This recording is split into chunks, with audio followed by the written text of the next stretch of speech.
Your genie's bottle Oh my god. over me. It's like Britta-ney Spears. Like, I've Hello, seen human this beings. episode- Oh, Welcome go to ahead. Save Greendale Committee. I'm cutting you off. It's been over a decade since Community premiered. We're going on like 12 years now at this point, so I should probably take that. Over a decade is a good enough measurement at this point.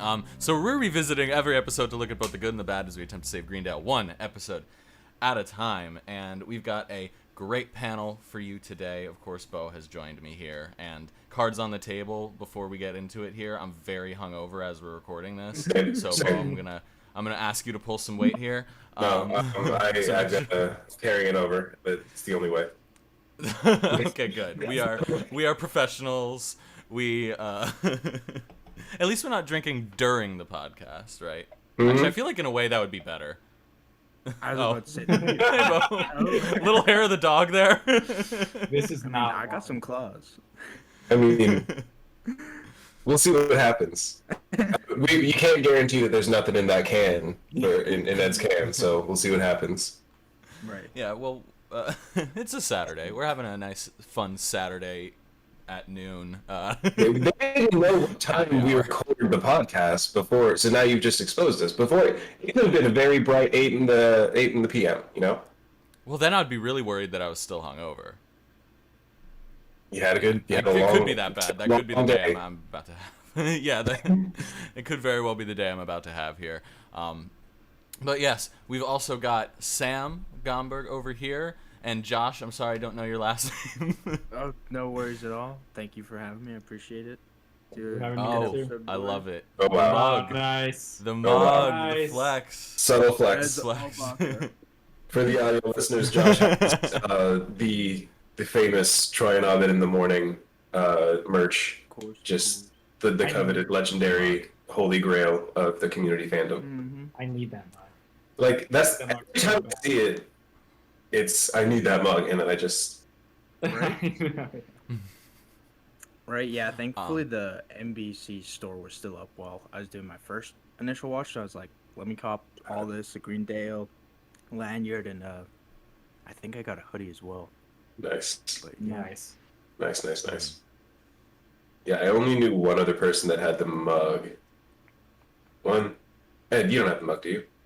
No, I think Jack does. Okay, I think Jack Then I and guess Moses two. both have him. okay, then more people have the mug. Never mind, that completely changes my whole story. It's one person long to go, and I was like, no, like a bunch of people that I know actually have this. So okay, I think they had the NBC store up like several years, like into I think it because the show went off NBC in 2014. I think the store was up till like 2017, 2018, something like that at least.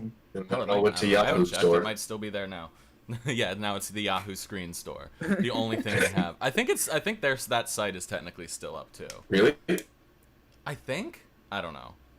It's dead, but Yeah. the internet works like that. You can find things that are just like weird relics of websites that haven't been updated in 10 years. It's just Yeah, like I was doing research for a project, and I happened across a site that had clearly not been updated since 2004, and I was like, oh shit, this is weird. Bizarre. Well, for today, we are going to be talking about Season 2, Episode 18, Custody Law and Eastern European Democracy. Is that what it is? Did I write it right? Did I write it wrong? I think so. Also, For some reason, off the top of my head, I feel like it's diplomacy? It is diplomacy. I got the title wrong in my fucking notes. God damn it. Professional! Custody Law and Eastern European Diplomacy. a Yeah. lot of big So words this week. Hmm? A lot of big words this week. I know. Yeah, actually, both things. Well, I know. With the other episode that we're recording, y'all won't hear for a while, but it's also got a long title like that as well. And I've been confusing them in my head all week while thinking about it. So, yeah. So behind the scenes, we're recording applied anthropology and the culinary arts after this, and the amount of times this week I've called this episode applied anthropology and Eastern European diplomacy, or just mix the two. But I think at least with this episode, especially, it speaks to the fact that the two plot lines have like nothing to do with each other. Mhm. So when it came to titling the episode, they just basically gave it two titles. Mhm. Yeah. Yeah, they're like vaguely related. I mean, there is like the Shirley-ish bit, but like I feel like the thing that I took away. Am I wrong for these two episodes? Oh, I meant the like in this episode that the one we're actually talking about in this episode you all are listening to right now. Like the custody law plot line and the Eastern European diplomacy, which is I assume a reference to Luca.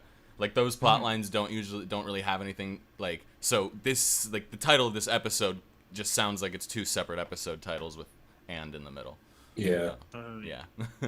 That said, I did have the sense that this was like just a good episode. Like not over the top. Like I feel like when you think of Community, it's always like the big episodes, the paintballs, the Dungeons and Dragons. But like as I was watching this, I was like, this is so well written, and like yeah, the two things are happening that are pretty separate, but like I care equally about. But like it's not like I'm super invested. But I'm just like, this is funny, this is entertaining, this is how I want to spend the next 20 something minutes. Like. Of course. Like it just reminded me, like, oh yeah, outside of all the big bombastic stuff that I love Community for, like the base of the show is solid. Like the foundation of the show is pretty solid. Yeah, this episode reminded me of kind of a season 1 episode because it's just like I think the visual that brought me to that mainly was seeing Troy and Abed hanging in Abed's dorm again because like that wasn't like a major like set in the first season, but they did go there for some like key moments, like or at least like memorable plot lines, like the first Kick Puncher episode like mention is in there, and obviously, and the season ends with Abed's kegger in his dorm room too, so it like was an important place. And then yeah, in this season it's really like other than the bunk bed, or not the bunk bed, the pillow like blanket fort, which they build out of their room. Yeah, it's easy to forget because then season 3 it becomes such a big deal that they're living together. Yeah, Abed and Jeff's place in this season. It's like you rarely ever see. Oh, there's a cat on camera. I'm sorry, audio listeners. But yeah, you rarely ever get to see where the characters live. So it's just it's interesting when we get a little bit more of that. But yeah. That's the Troy and Abed plot, or the whole Britta, Luca, Troy, Abed plot line just really made me think of season 1. It felt like a season 1 episode without any of the romantic tension that season 1 had, like with Jeff and Britta. Like I even thought it was funny, and I marked this down in my notes, that there's that one point where Luca's like, "Oh, are these your boyfriends?" And they both go like, "No!" But like a season later, Troy will in fact be her boyfriend. So. And like they've definitely alluded to the fact that he's attracted to her, like by this point already. Yeah. The acting episode hasn't happened yet, has it? No, that's towards the end of the season. Okay. I think. Yeah. Yeah. Okay. Yeah, that's a big one too. I mean, like, kind of to immediately jump into the cools. Like, if we're talking about the Britta, Troy, Luca storyline, like. I laughed a little too hard at the line, "Save your tears for your dog mother in hell!"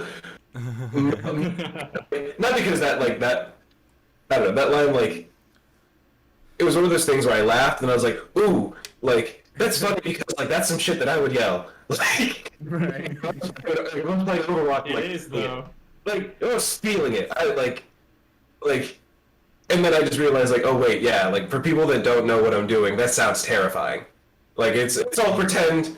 Like, I'm a big robot flying around having a good time, but like just hearing stuff like that being yelled like regularly, and then like I don't know, I'm just like, yeah, it does kind of desensitize you a little bit to that kind of language at the very least. Like, I'm not like, I'm afraid of like guns and blood and shit, but like I'll play Call of Duty.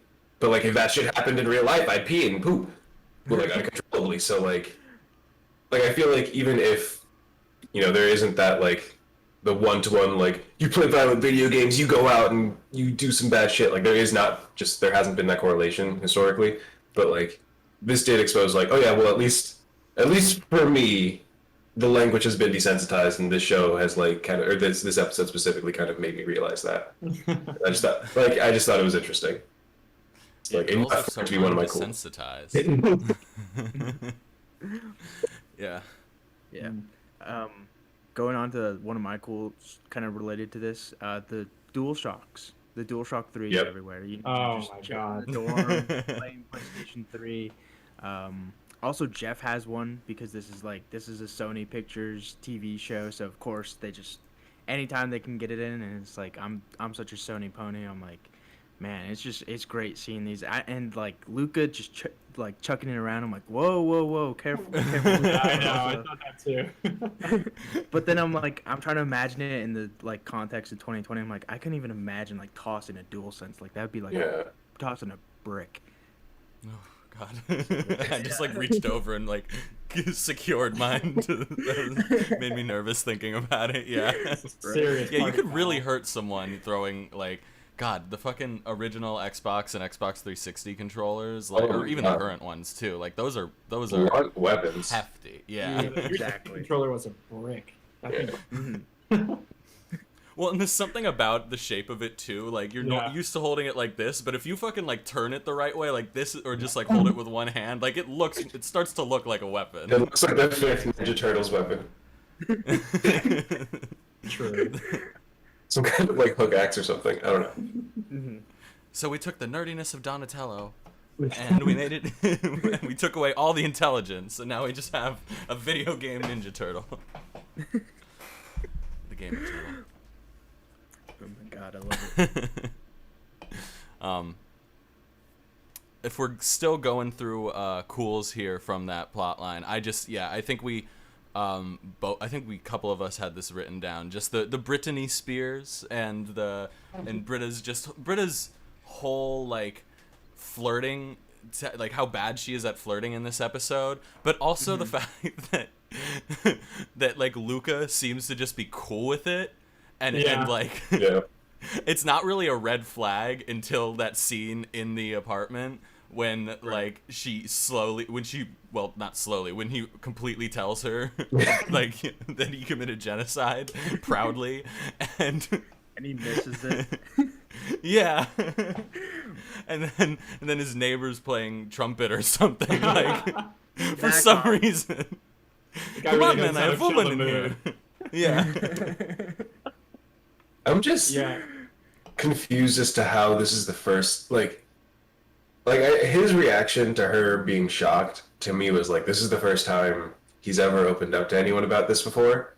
So I'm like, was Britta's like whatever, I don't remember exactly what she said, but I just remember her look and this and just being so cringe. And I'm like, so in that moment you're being faced with that much cringe and you're just like, I will open up to you. Like I don't know. I don't know. It just felt weird.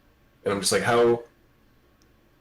I don't know. Also, with Britta having lived in New York, is this the first time she's like met someone that's gone through some weird stuff? Because it sounds like her time in Amsterdam might have been sketchy. We've cased together. Like, I wouldn't be surprised if she's been with people that have like murdered. Well, no, yeah, Luca murdered people.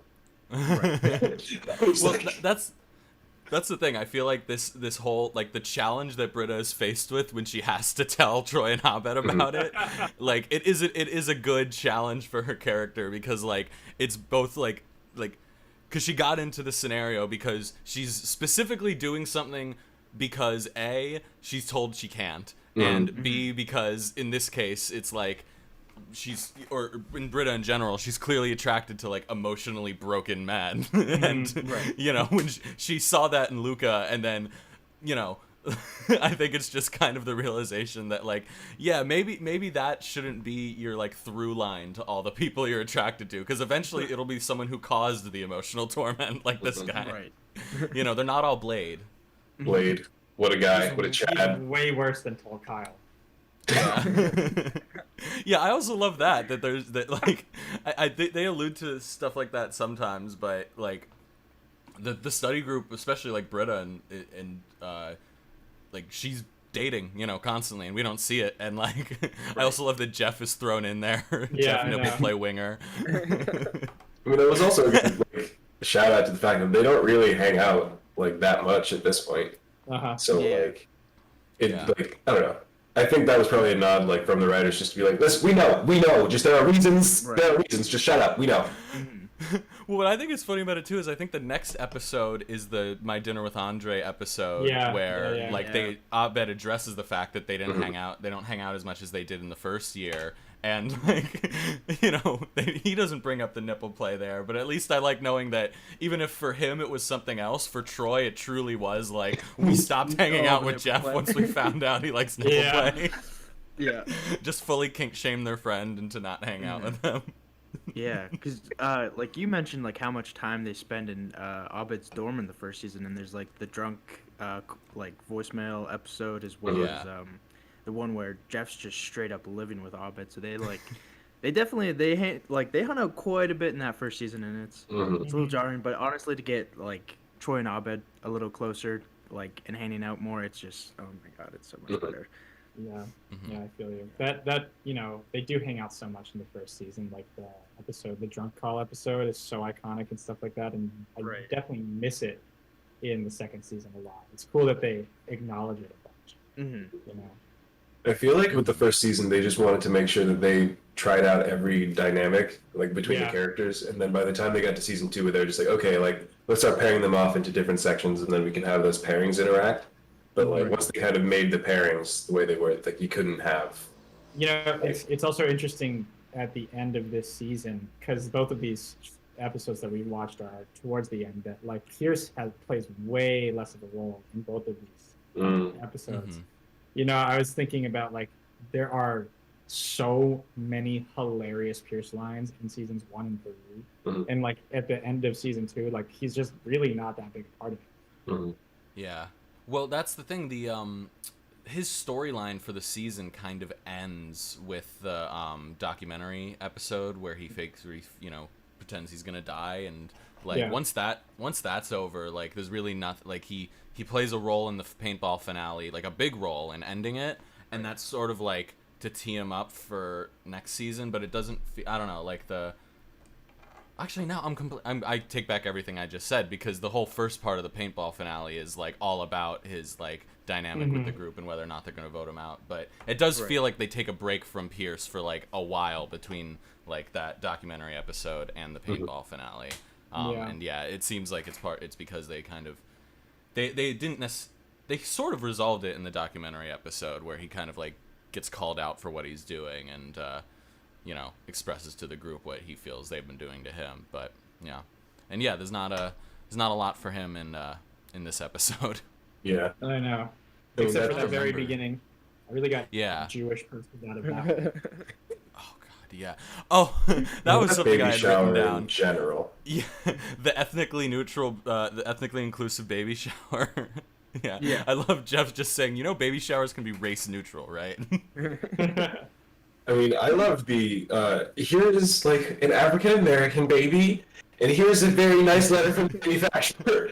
And just goes, like, that's very much, like, that's a funny joke, but that's also, like, an Annie thing to do, where it's just like, hey, like, I will not only write them, I will go so far to frame the response, because, like, to show you that this is, like, how dedicated I am to this game. And the dean at the end of that, soft open, where he's, can I get a knee how? Like, oh my god. The outfit. Like, it's so wrong. It's so wrong. So funny. It's so upsetting, but like, you just laugh and you're like, this is wrong. Why is this wrong? This is fucking hilarious. Oh no, this is wrong. And it's just that loop. Yeah, exactly. Another cool of mine, just because I'm a huge Mad Max nerd, obviously Troy and Abed's like gift, like I'm just handing him the water bottle for the apocalypse, but then also being like, we tried to get a sawed-off shotgun. I love it. Like Andre in the beginning of that episode and like throughout is just like, what the fuck is wrong with you people? Like the whole time. No, I mean, one of my questions was Andre. Like I honestly, I feel like I've said this before on the show, but I feel like they should have used Andre more. Like, not only because I like his, I like him and Shirley's dynamic, and I just like seeing Malcolm Jamal Warner and things. But like, I feel like him as the straight man, him as the like, what the fuck is happening? Like, if we have Andre pick Shirley up from fucking paintball, just have him be like, It's gonna just have him react. Like he wasn't here for all of this. Just his wife was coming out like a fucking Star Wars hero. Like you know, or I don't. I don't remember where she ends up in the show or in that the second paintball. Right. Don't flame me in the chat. Or in the comments. Like I feel like Andre's presence is like, and he actually gives good advice. Like Yeah. Oh yeah. like when he's like talking to Chang, like even though it didn't take, I feel like that was like, and the fact that he's like going out of his way to be like, you know what? No, I need to like he's trying to actually be a good person and like he's being a positive influence for the most part. Like I don't know. I like his presence on the show, and I would have liked more of it. I would like to see him in the Community movie when that happens. But we'll see. Of course. Yeah, I definitely like the theme of like what it means to be a father in this episode, and like, you know what, like that speech like Andre gives to Chang, where he's like, you know, it's not about how you act, but it's like what you do that really makes it. And then like him at the end of that arc, just kind of, you know, being like, Don't put Chang in prison. yeah, exactly. Don't put Chang in prison. Like you gotta just like roll with the punches and like find a way to accept I think the chaos, he says, something like that. Mix the good with the bad or something. But yeah, no, Andre's amazing in this episode. Speaking of the end scene, one of my cools was is that the first vent that Chang pops out of? Because they pay it off in the flashback episode where he's like, "How many vents are you gonna pop out of this scene?" And he like, or this year, and he like thinks about it for a second, and I was like, "Wait a minute, is that the vent?" They're talking. I'm trying to remember, but that seems like that would be the callback to that. Yeah. To this moment specifically, because I can't think of any off the top of my head. Yeah, I have no idea. That's a good catch. Yeah. I want to quickly jump back to what we were. I want to quickly jump back to what we were talking about with the resolution of the Jeff and Shirley story in this, because one of my cools was just that they were really about to falsify a human trafficking case to put Chang in prison for fucking life. Like, I know.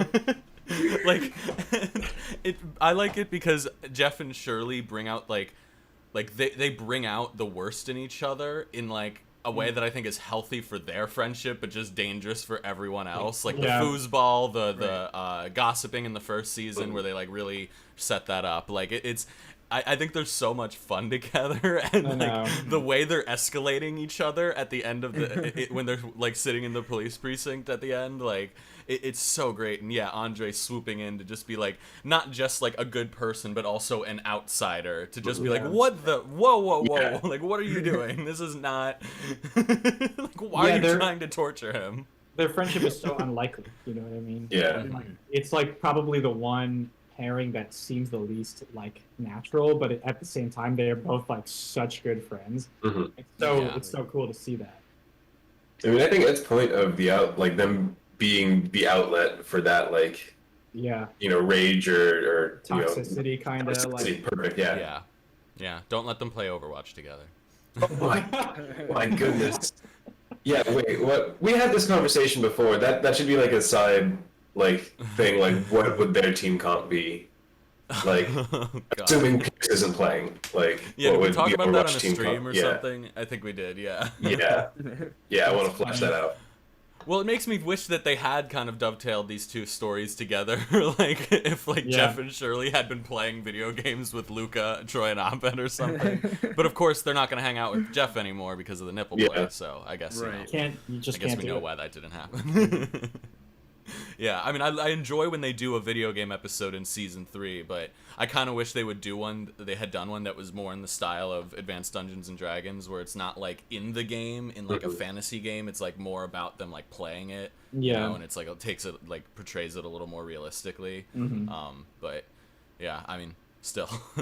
Did y'all catch the Wilhelm scream in this episode? Because they do it right at the end. In the game, right? Yeah, in the game. Yeah. I thought that was so funny. I was like, they can make it sound like whatever they want. Like, damn, why not put that in there? It's so funny. So yeah, we were talking about the Shirley and Chang stuff, and this episode is one of the most centered on this Shirley X Chang saga. So how do we feel this episode fits into the overall arc, and just in general, especially for Josh and Sam here who haven't been on the show before, how do you guys feel about this storyline to begin with? How it's set up, how it's executed, how it's resolved in the end, which we'll talk about in another episode, but we'll get a little bit into it here as well. So starting with Sam, if you want to go first, how do you feel about the Chang Shirley arc? I love how it starts, and I like how it, like, the ambiguity of it. I think that the Halloween episode is such a funny jumping off point for that to start. And I think that, you know, it's interesting. When I started watching Community, I started at the Dungeons and Dragons episode of season 2, so I had no idea what was going on for a lot of it, and it didn't make a lot of sense to me, like what was happening, or like why there was this ambiguity about whose kid was, or whose father the kid was. But I thought that, you know, it's paced pretty well as like a cool subplot throughout the second season. I think, you know, for it to be summed up right at the end, sort of like right before the end, is a cool kind of way. I like that it's not the finale, you know. It still stays very subplotty, which I like. And I think that they made the right decision with, like, Andre ending up being the actual father. I think that was like the right choice, I think. But I wish, like Bo said, like, I wish that because he was the father at the end, that he was more involved in the plot, like that they brought him in more scenes and more like episodes, or they did more of a Shirley Andre continuous plot. I thought that would have been pretty fun. I definitely think he adds an interesting, you know, perspective, because he kind of like the viewer in a lot of ways, where you just kind of like, he's just as clueless as we are, as like, why the hell is this happening? This like random ass community college. I think they missed an opportunity with this character. Yeah, definitely. And I feel like we're gonna, you know, once we get into applied anthropology, like, we're gonna talk a lot more about, like, man, if Andre was here for this, it would have been great. Like, if Andre was here for this, like, that would have been great. And I don't want to, like, keep going on and on and on about it, because, like, I feel like I've said a lot about Andre. But yeah, I completely agree. I'm just gonna not continue anymore. Passing it to Josh. What do you have another cool? Just popcorn Josh for another cool. Speaking about Chain, popcorning for another cool. I love how much they treat him like a dog in this episode. Yeah. Right, when they're like, do you really want to know what's going on inside his head? And it cuts to Chang just chasing his backpack, like, strings in a circle. That fucking got me. And then, also when Jeff's like, you run, like, you fidget in your sleep like you're chasing after a rabbit. Yeah, and the shouting, it's real, like, just moving on from it real quick, but like throwing that extra line in there is really perfect. I mean, one of my pools is just Jeff walking into the apartment and then just beelining it for what I assume is Scotch. Just like sees Chang, it's just like and then just goes with just immediately, like, that makes me laugh every time, because like half of me feels like that, I doubt this was actually the case, like, but my headcanon is, like, Joel McHale knowing that it's going to be long takes and long days or whatever, just like, no, that's going to be real. And then just every take just gets a little more hammered. Every take. Like, I don't know. It makes me, it also just hammers in how fucking stressful it must be to live with Chang. Because, like, I feel like once you, like, watch the you know, all of the show, you know how dangerous he can be. And, like, at this point, he's still pretty, like, relatively tame. But, like, this is a man that can spawn knives out of couches at will. Like, saws, yeah. Where do you keep getting these? Saws, yeah. Like, yeah, his like manic reaching in to the couch at the end of that scene to cut up the paper is like, that's kind of a terrifying both setup and execution of that. Like, how quickly he does that. Like, he's like maniacal laughter as he's like trying to saw the thing. He's like, yeah. Outdoors, you're not safe. from this man. Like, then it's just like, I don't know, that beeline kind of reminds me every time, like, that's funny, that's a funny like little character bit, ha ha ha. Oh yeah, no, it would be terrifying to actually live with a maniac like that. Yeah. Oh, Like God, Chang is scary. Yeah, I almost forgot until you pointed that out that they have been living together for, you know, presumably a couple weeks at this point, and like I think this is an interesting episode for Jeff too, because he kind of like we were saying earlier with Shirley, we see him at his worst, but he's also like weirdly we see like more mature shades of him in this episode too. Like just something about the way he like doesn't play around when he like realizes that Chang kidnapped these children and he has to like take them back to their parents. Like he handles that situation very well. Yeah. And like there's a lot of little moments like that from Jeff in this episode that are like, you know, obviously he turns, you know, he's still doing a selfish plot for himself, you know, the whole time as well. But you know, it's just interesting because we don't really see, I don't know, Jeff spends so much time not caring and not taking anything seriously, so it's just interesting. I like seeing that he's not completely disconnected from reality. And like, you know, if that woman had wanted to press charges on Chang, like she would be well within, like, I don't think he deserves to go to prison for 20 to life, and you know they shouldn't falsify a case, but she has a case, like, and especially with everything we were talking about with the saws laying around and stuff, like that's a like the fear that must have gone through Jeff Winger when he walks in his apartment and there are children alone with Ben Chang. Like you could make the argument that they should have just left him in jail. Like I know that he's like a main character or whatever, but like for the good of the realm, like he should have been locked up. For the good of the realm. God, it's interesting though too because we see Chang at his best in this and the episode that where Shirley gives birth, that like, and it's kind of similar to Pierce, where when people try with them, when people include them, when people are nice to them, they're not as unhinged, they're not as awful. And like in real life it's so hard to like, I feel like we've all been through this where it's just like, you know, you have that person where it's like, are they even worth putting up with if like, you know, they're only gonna be nice to me in this situation or whatever. It's just like, but you know, a TV show, they're gonna stick it out, they're a family now or whatever. But like Chang is you know, I mean, but Jeff encouraging him to try to be a father, like, was getting him to do something positive with his life, even if it was purely for selfish reasons on Jeff's part, and even for Chang, like, you know, he should not raise that baby, regardless of how many want ads he scrolls through, and how much he's paying attention to the stock market, you know, but...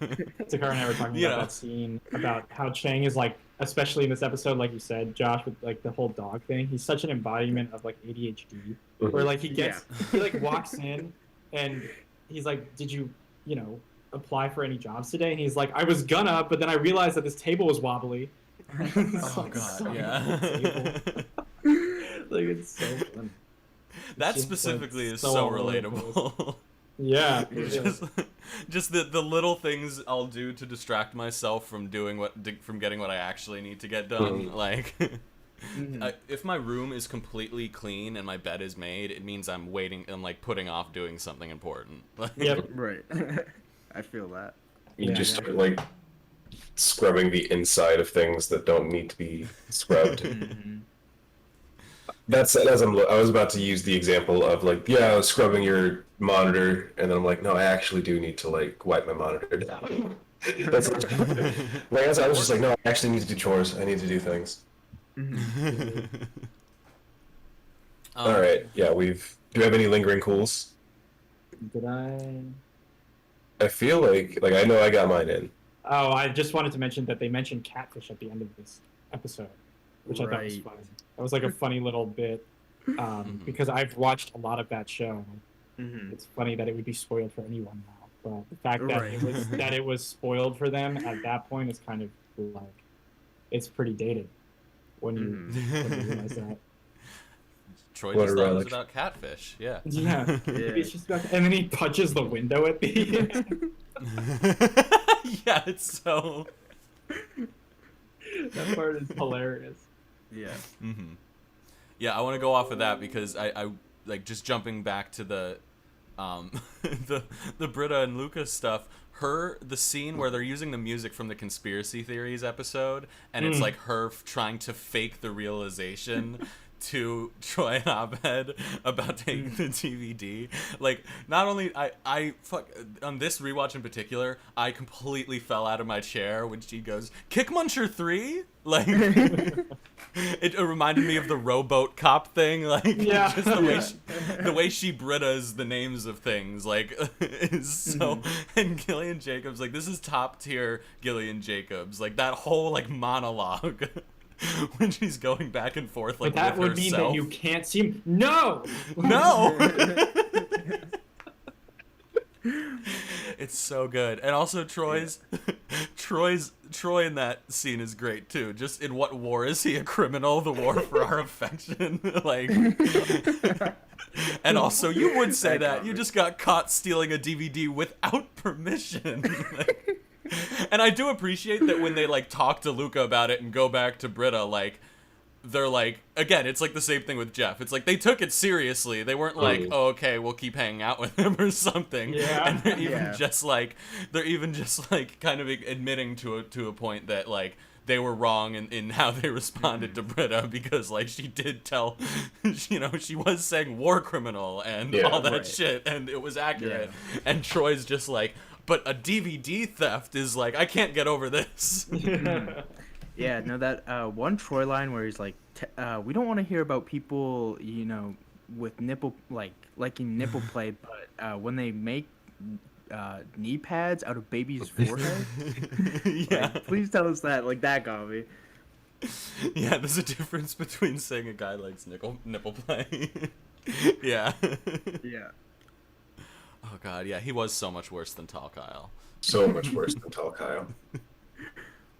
Yeah, that was my last cool. I will be thinking about Kick Muncher for a while. Just I want to go back and watch that scene right now while we're talking about it. It's so good. All right, yeah. Any other lingering cools? Was that the last one there? Yeah, I think my cools have been squashed. I got Squashed mine. your cools. I've cooled Cool. all of my cools. We've cooled our cools. So cool. All right. I guess that's it then for this episode. Thank you all for listening or watching. Yeah, until next time, I've been Ed. Bo's been Bo. We are the Save Greendale Committee. You can follow us on Twitter at SGC_podcast. Josh and Sam, do you guys want to plug anything? Mm-mm. Not yet. No? Not yet? Something's a brewing, though? And it's going to secrecy, and planning in the shadows. Josh, what do you got? If you want to read hot takes that you probably don't agree with, Twitter at some other Josh. And that's basically about it. Cool. All right. And, until next time, 6 seasons in a movie. There we go. Still hungover. 6 seasons in a movie. 6 seasons in a movie. 6 seasons and a movie.